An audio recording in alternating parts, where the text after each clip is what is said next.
почнавме минатата сабота, 2 храма и вршевме споредба и паралела меѓу нашето тело како храм на Духот Свети и небесниот храм.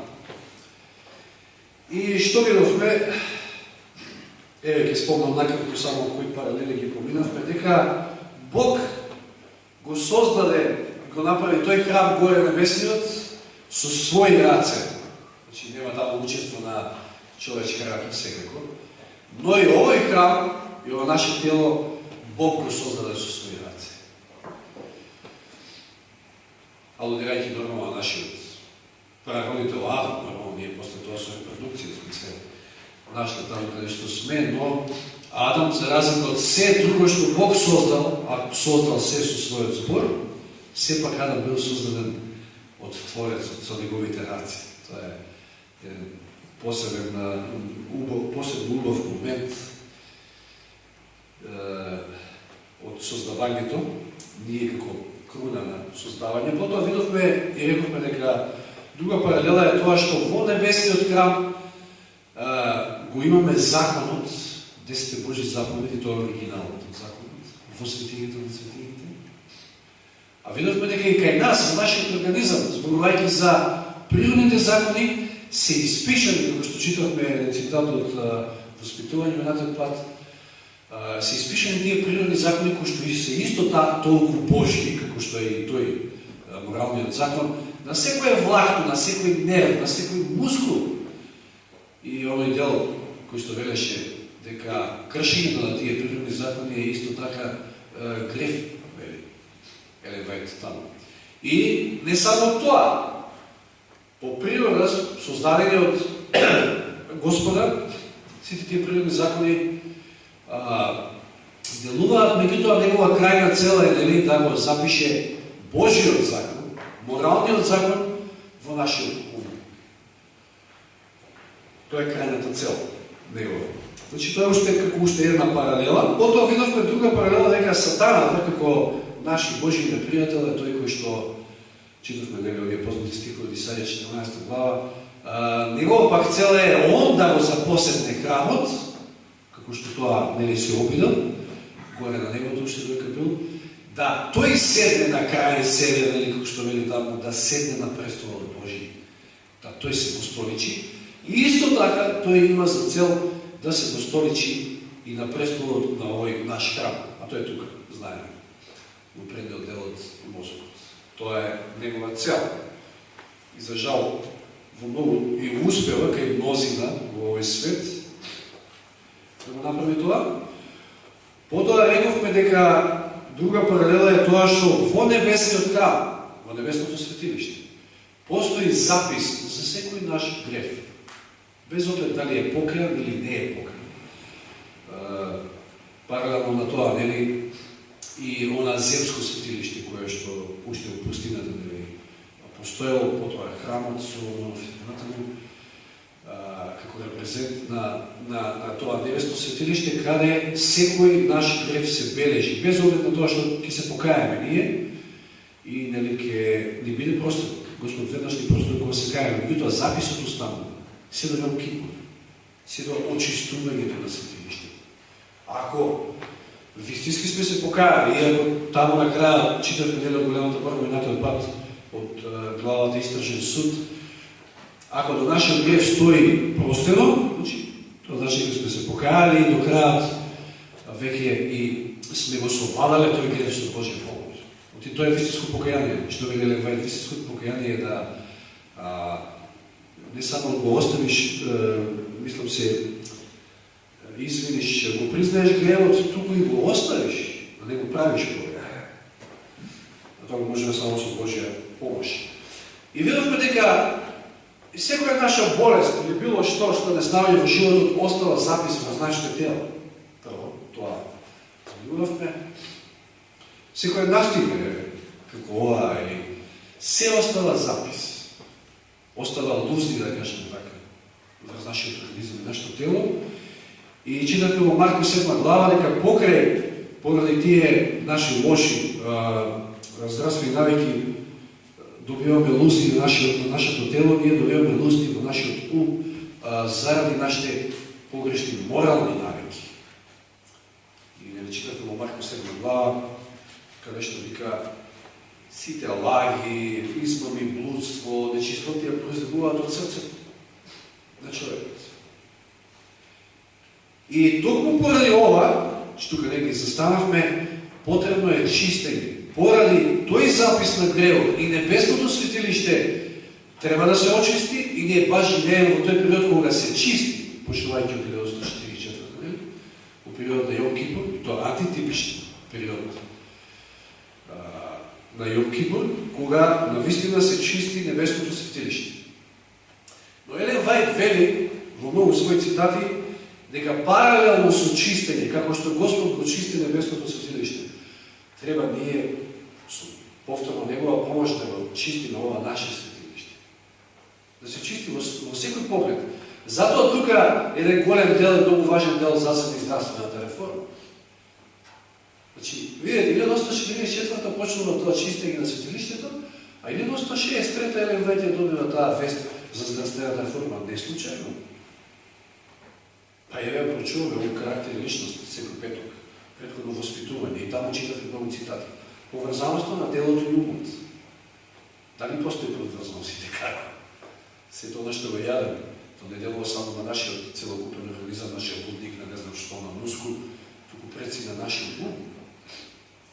И сте читале веројатно во овие незини книги, како што е Совети за живот, искрена или здравје и среќа, кај што таа многу јасно нагласува дека ако пиете опојни средства, или мислам алкохол, било што, значи вашиот ум е замаглен и вие не можете да стомачите тоа вистината. Многу битен дел, значи и тоа е. И затоа е необходно чистење на целиот наш организам и чистење на пред се на нашиот ум. Тоа е командниот центар. Затоа здравствената реформа е еден вид на чистење на нашиот организам. И иако тешко е да се спроведе, може би 100%, затоа што живееме, поготово во Скопје, вие што живеете, еден голем град каде што тешко да најдете нешто што е природно, дури на пазар тоа не знаете што ќе купите какво. Ете повторно потребата да си има парче на земја. Потоа воздухот да не зборуваме, потоа зимските месеци и така натаму. Значи тешко е навистина, но што стои до нас? Треба да го правиме.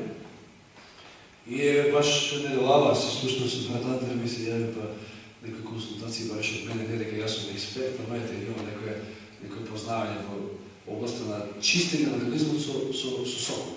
Значи повеќе денови, кој што може да издржите, не е лошо да биде тоа кој што тој самиот да сакаше 10 дена и така натаму, затоа што тоа навистина и така многу добро делува со организмот. Но околу чистењето на нашиот храм, како што вели веќе ќе читаме во Евреите 9 глава, да не должи многу со здравствената реформа, што ја спомнам затоа што сакам да видите во кој контекст исто така е многу битна. 9.23 Евреите вели: и така необходно беше сликите на небесните нешта да се очистат со нив, а самите небесни нешта со жртви подобри од овие. Знаеме посланието до евреите и написано до евреите и пред се овде се зборува за таа служба во светилиштето и значењето на таа служба како во земскиот храм, така и во небесното светилиште, каде што, како што читаме овој стих, чистењето е потребно и на тоа земско светилиште, како што вели се случувало еднаш годишно, на 10-тиот ден од 7-тиот месец на Јом Кипур, но паралелно на тоа потребно е чистење и на небесното светилиште. Да не го спомнуваме тука Даниел 8.14, познатиот стих. Значи, после 2300 денови ноќи ќе се очисти светилиштето. Што е база, темел на нашето верување. Но ја сега да отвориме во Левит, или Трета Мојсеева, Левитската книга, во 23 глава, и кој што се добри познавачи на овие битни наши теми, знаеме дека ова 23 глава зборува баш за Јом Кипур. за тоа што се требало да се прави. И да се подсетиме, иако неодамна брат Миле нешто спомнал ова, во 23 глава Левит, 26 до 30 стих, што се правило за време на Јом Кипур. И акцент да ставиме на тоа што требало да прави народ. Да, знаеме дека во светилиштето служал просвещеникот и се очистувало светилиштето еднаш годишно, баш тој ден. И тие со нетрпение го очекувале исходот од тоа, но што требало да прават паралелно? Значи од 26 стих. Господ порече на Мојсија, освен тоа, на 10-тиот ден на тој месец, значи на 7-тиот месец, се паѓа денот на очистувањето. Имајте свето собрание, смирете ги вашите души и пренесете му жртва на Господа.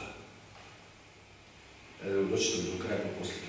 Никаква работа не работете во тој ден, зашто тоа е ден на очистување, за да ве очисти вас пред Господа вашиот Бог. А секоја душа, која не ќе се смири во тој ден, ќе биде истребена од својот народ. Ако и би работал некаква работа во тој ден, јас ќе го истребам него од неговиот народ. Сериозни зборови. Значи, што гледаме во овој текст?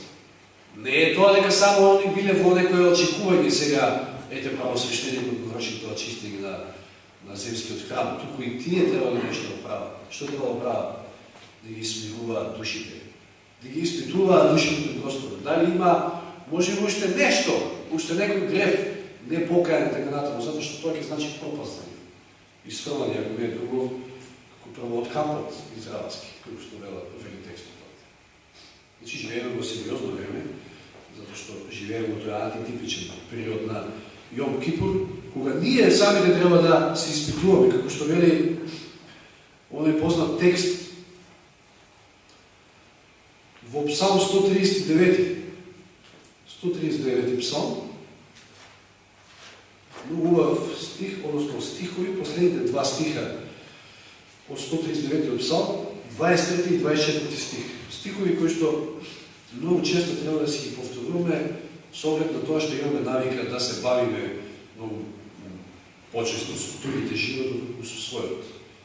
Значи, преку уговарање, преку други навики кои што ги имаме, знаејќи дека живееме во времето на Јом Кипур, што корист имаме ако се бавиме со нечиј други живот? Си го губиме времето. Во вели тамо треба да си ги смируваме нашите души со Господа. Ја треба да бидам насочен на мојот живот, на мојот карактер. Се извинувам, докаде сум јас? Затоа што кој мене ми гарантира, од каде знам јас уште колку време ќе трае времето на милост или тој ден на очистување или пак на крајот на Хриштата, кој мене ми гарантира да утре ќе бидам жив.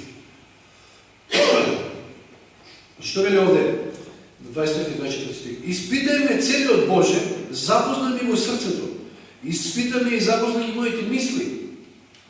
Тоа треба да биде наша молитва, наш став. Погледај да не одам по гибелен пат и поведи ме по вечниот пат.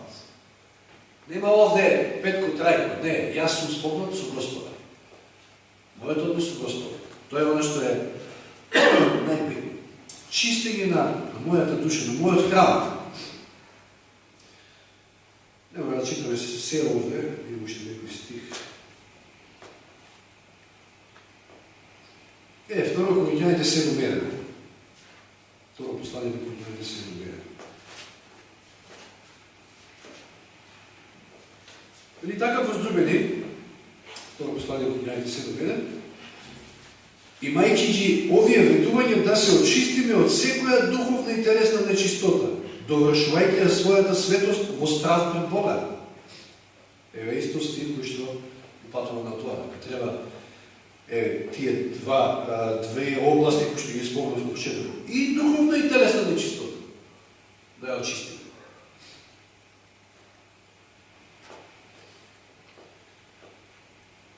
Евреите 12:14 што вели?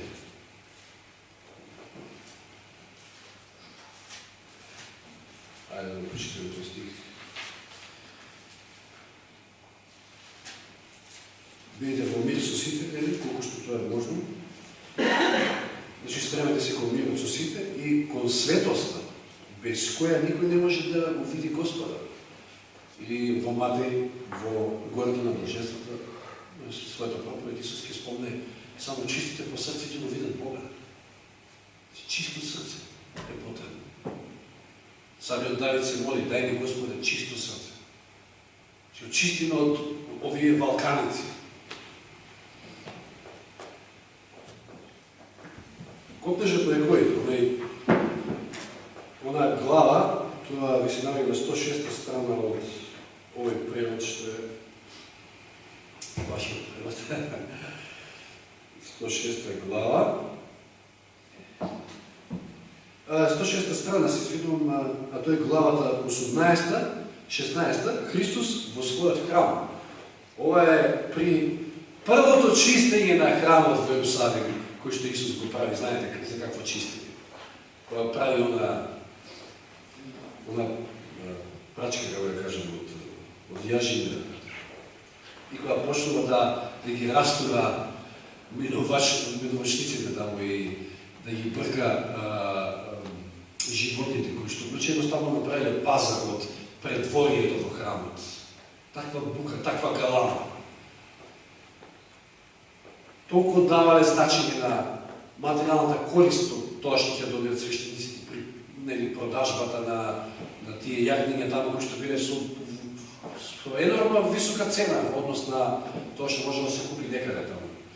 Приватно од некој овчар, да кажеме. Едноставно направиле трговска куќа, односно, како што вели таму, ајдучка прештан, како рече, Исус во втората прилика, кога при крајот на својата служба ќе го очисти повторно храмот. Видите која е била поуката која што Исус ја дава овде. Значи не се однесувало само на непочитувањето на службата во храмот, каде што се било искривено. Исус бил исфрлен од службата, односно ветениот месец кој што ќе дојде, на кое што целата служба укажува.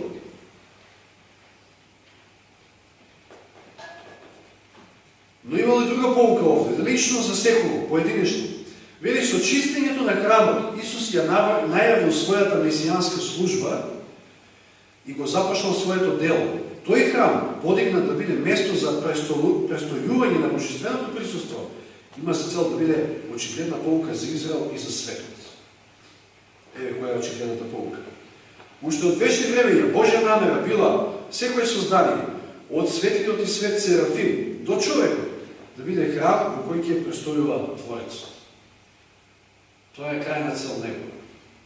Овој храм наш, кој што ние сме го извалкале со гревот, Господ сега сака да го очисти и да тој седне на престолот. Преходувањето на Духот Свети нормално Исус физички не може, но тоа е исто како Исус да седнува.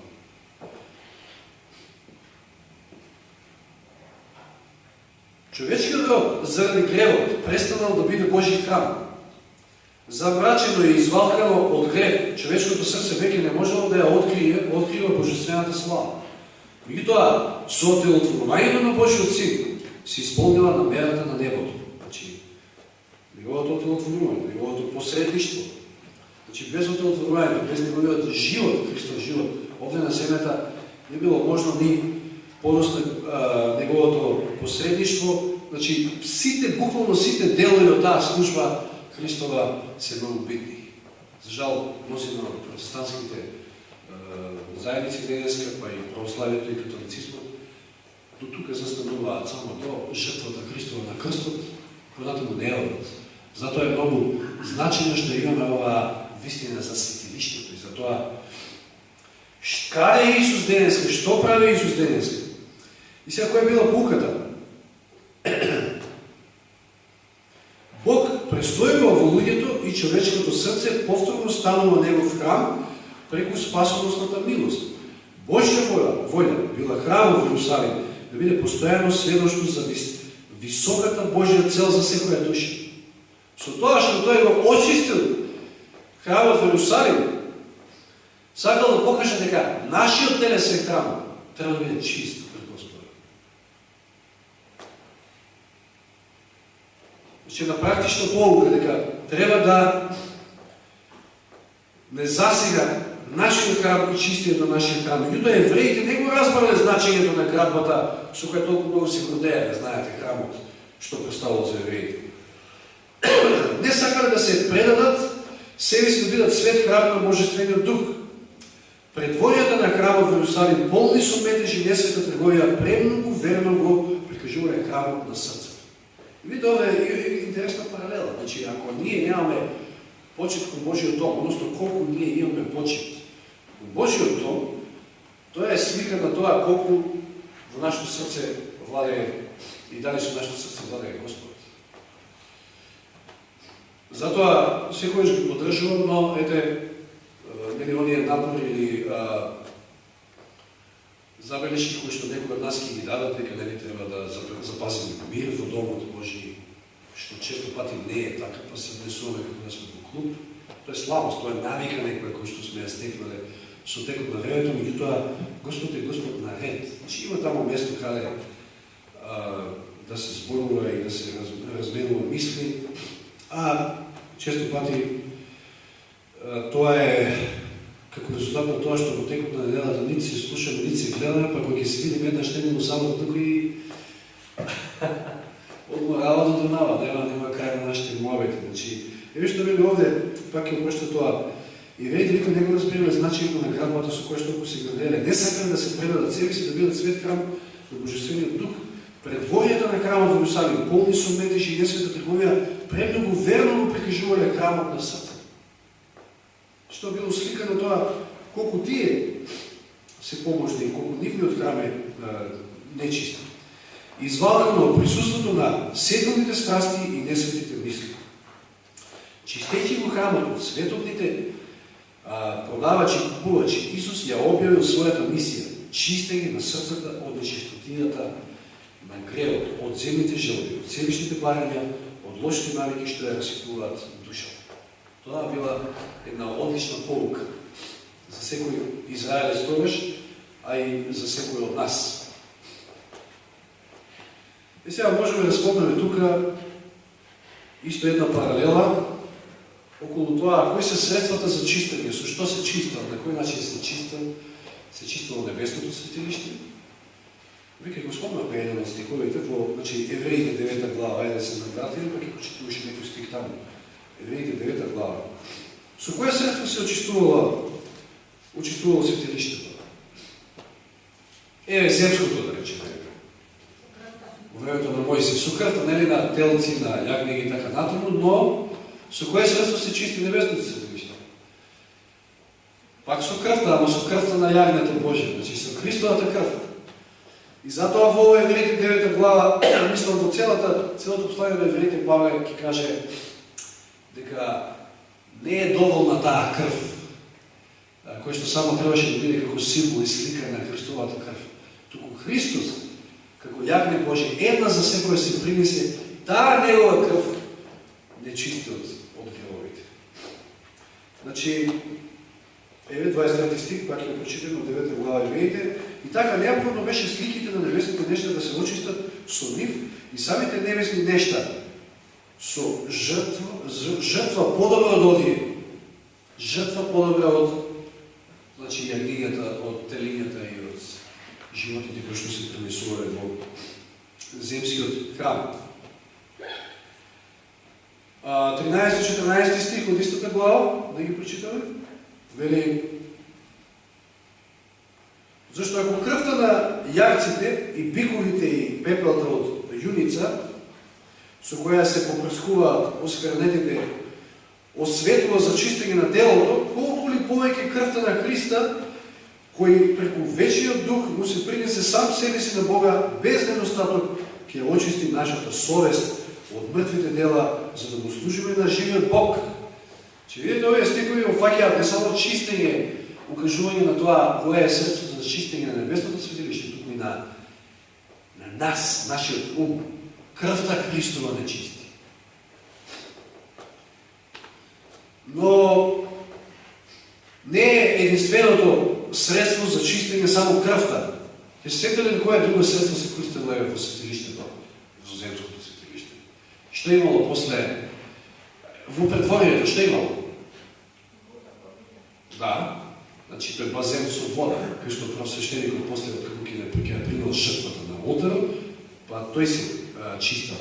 Значи, водата е исто така средство за чистење и не случајно, нели, крштевањето и сето тоа е символика која што е совршено поврзана. Евреите 9:22, значи 23 кој прочитавме, претходно стихот 22 вели: и по законот речиси се чисти со крв.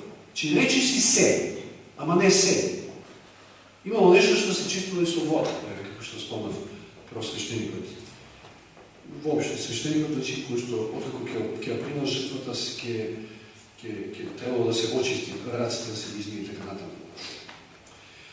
Ефесијаните 5 глава. Ова е стих кој што сега ги поврзува и водата и крвта во чистењето на нашиот храм. Нашиот телесен храм. Значи, Ефесијаните 5 глава.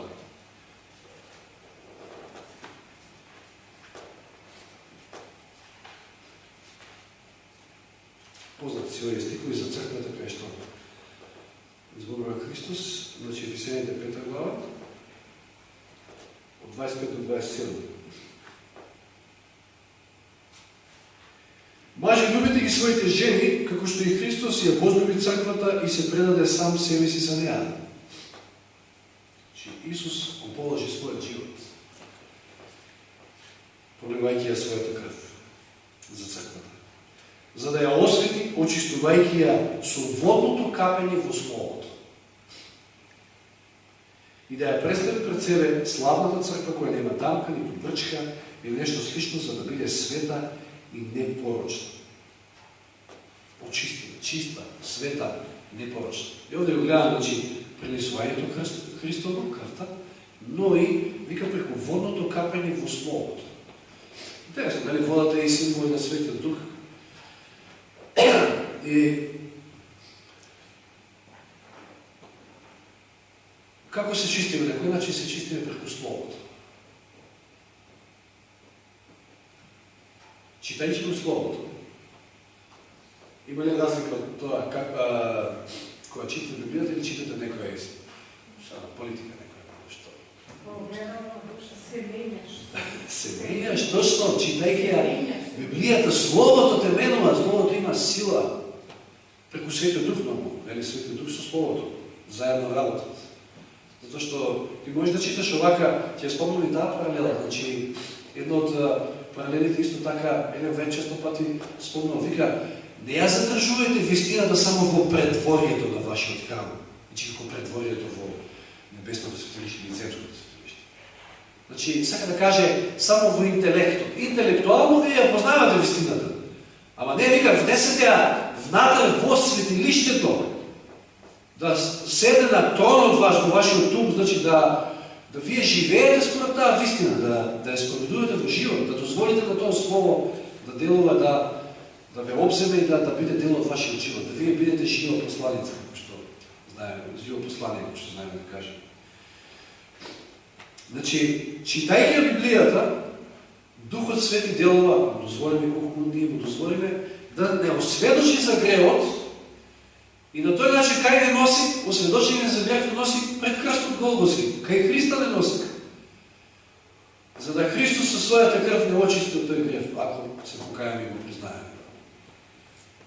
Че тоа се тие чистења, средства за чистење водата и крвта. Како во небесното светилиште, така и во нашиот телесен храм.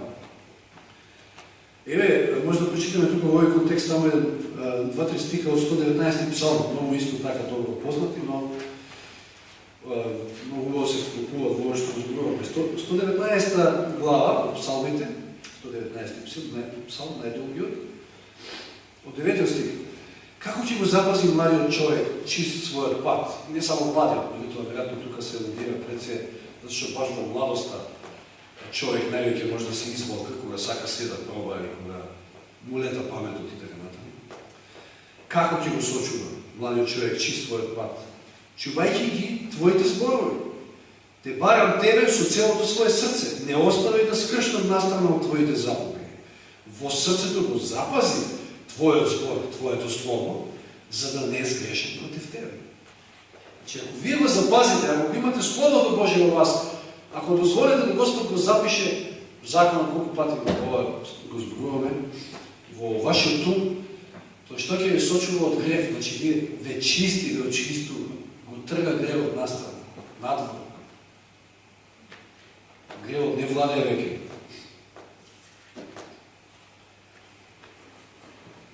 Значи, ја спомнав сега таа паралела со предворје и внатрешност. Како што има во небесниот храм, така и кај нас има предворје. Значи, се мисли на овој челен дел од мозокот. Мозокот, знаеме дека се е тука е нашиот ум, тука се нашите одлуки и кога сме веќе кај ова, во моментот ми текнува да е поканам следната сабота поплавне, значи вечерта на новото продолжение од предавањето на Хорст Милев, каде што баш тука зборува тој за одлуките. Да и не, како се носат одлуките, како тоа да се запазиме од греф и од носење на погрешни одлуки. Фантастично, наистина ова предавање исто така едно од подобрите, така да следните 2 саботи веројатно тоа ќе биде. Така да кој може нека присуствува, а инаку ќе го има многу скоро постои на интернет секако. Вика овде во 5-тото сведоштво за црквата, внесете ја, не, вистината премногу долго се држи во предворието, на што претходно на Исус го парафразирам. Вистината премногу долго се држи во предворието. Внесете ја во внатрешниот храм на душата. Поставете ја на престолот на вашето срце и починете ја го својот живот. Тоа е оно што многу ни фали. Мислам, воопшто низ целата историја Божиот народ го има овој проблем. Евреите, вземете таму во Матеј, може да прочитаме кратко, Матеј 15 глава 8 стих. Тоа е проблем и кај евреите, проблем и кај нас, а проблем и кај целото христијанство денеска. Што вистината, и ако ја имаш, само интелектуално ја поседуваш, а не дозволуваш да таа го обнови, го промени твојот живот, значи да ја внесеш во внатрешноста. Матеј 15:8 вели овој стих. Овој народ, значи Исус, им се обреќа до евреите, вели, овој народ ме почитува со устните, а нивното срце е далеко од мене. Значи да, верувам, и често пати денеска прислушнете, верувам дека Христос е мој спасител, избавител, и така натаму. Веруваш, ама како живееш? Па и ѓавол така верува, и ѓавол верува дека и знае. Молим? Верува и дръхте, така. Да. Значи ѓавол верува, и ѓавол знае, мислам, дека Исус е спасител на овој свет и дека Исус го даде животот на крстот и така натаму. Меѓутоа не е тоа целта. Значи, ние треба да внесете ја, значи, во внатрешниот храм на душата, поставете ја на престолот на вашето срце и починете го својот живот. Ние треба да ја проучуваме Божјата реч и да му се покоруваме на Бога, значи да се покоруваме на Божјата реч. Тогаш срцето ќе најде мир, среќа и радост, значи тогаш ќе дојдат плодовите на духот и нашите мисли ќе бидат насочени кон небото. Меѓутоа, ако вистината се чува одделена од животот, во предворието, срцето нема да биде загреано од пламенот на Божјата добрина. Тоа е, значи, како ќе кажеме често пати, умре таа првата љубов и изгубивме ја нема, значи кога жареше до нас вистината. Со задоволство трчавме и да споделиме и со комши и со било кој да му кажеме да. И нормално се трудевме со Божја помош да го живееме животот кој што треба. Меѓутоа, со текот на времето некако да облитавуваме, исто нова време лаодикејци во права смисла. Пазите го поратите до Лаодикеја, која е сликата таму? Кај се наоѓа Исус?